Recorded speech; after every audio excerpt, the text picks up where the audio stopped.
What if the only photo you had of someone you loved was taken after they died?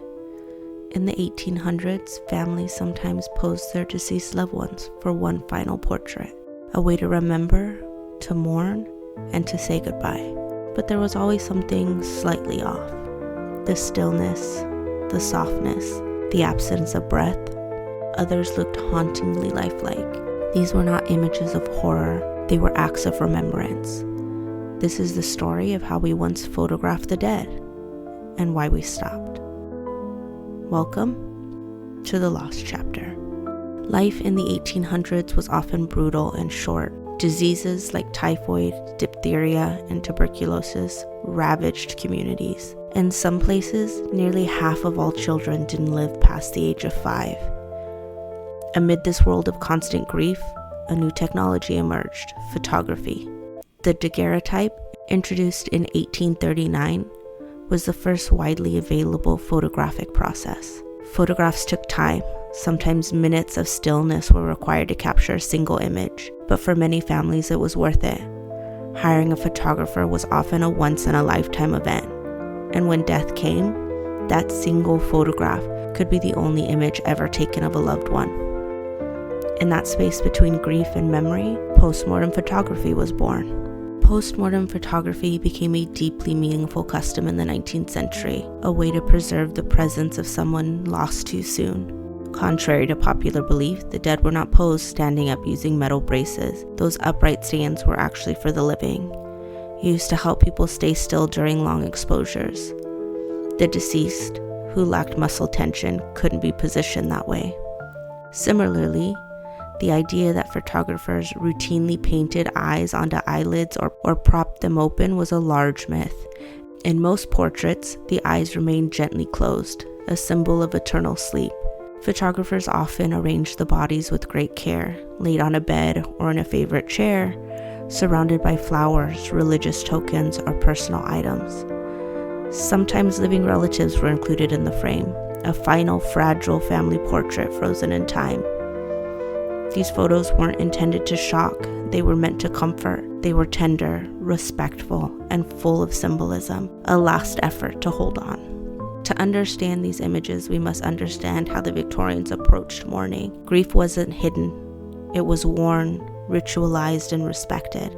After Prince Albert died in 1861, Queen Victoria entered mourning and stayed there for the rest of her life, nearly 40 years. Widows wore black for months or years. Families crafted jewelry from the hair of the deceased, woven into rings, lockets, or even bracelets. Mourning had structure. A wife mourned her husband for 2.5 years. A child mourned a parent for a year. Even society had rules for how long and how visibly one should grieve. And in that context, a photo of a lost loved one, even in death, was not morbid. It was sacred, a way to say, you were here. Some even believed photographs could hold the soul, not just the image of a face, but the very essence of the person. But like many traditions, this one faded. By the early 20th century, photography had become faster, cheaper, and more common.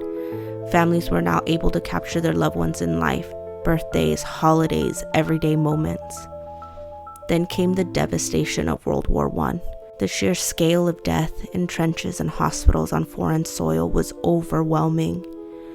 Grief became quieter, more private. The rise of funeral homes brought new norms around death. Where once mourning was communal, it was now more clinical and often unseen.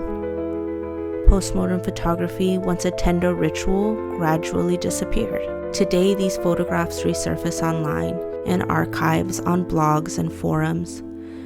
To many modern eyes, they seem unsettling, but that discomfort says more about us than about them. We live in a world that shies away from death.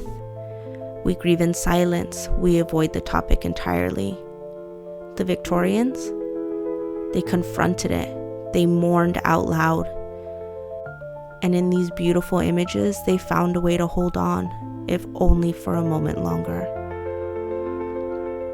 Perhaps these photos aren't about death at all.